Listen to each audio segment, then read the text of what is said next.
सुनो जी, आज मेरी बहन आ रही है, रात में वो मेरे पास सोएगी, आप कहीं और सो जाना। यार एक बात बता, जब तेरे पापा आते हैं तो मेरे पास सुलाती है, जब तेरे भाई आते हैं तो मेरे पास सुलाती है, कल तेरी बहन आ रही है तो अपने पास सुलाएगी। ये तो गलत बात है ना। वो 15 दिन के लिए रुकेगी तो 15 दिन में 2-4 दिन मेरे पास भी सुला दियो।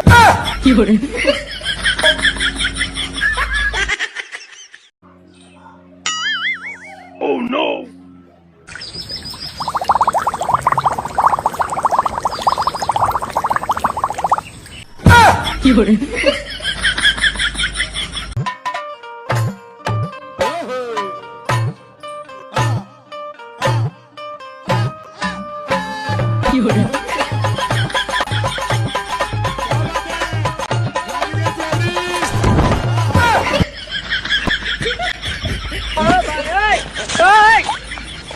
हेलो, क्या गिफ्ट लाओगे मेरे लिए?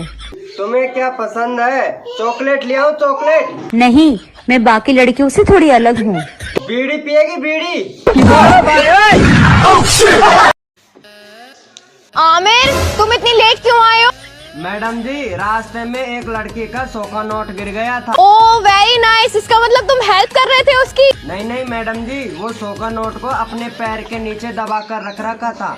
ये सोच रहा था कब ये लड़की जाए यहाँ से और मैं 100 का नोट को लेके जाऊं।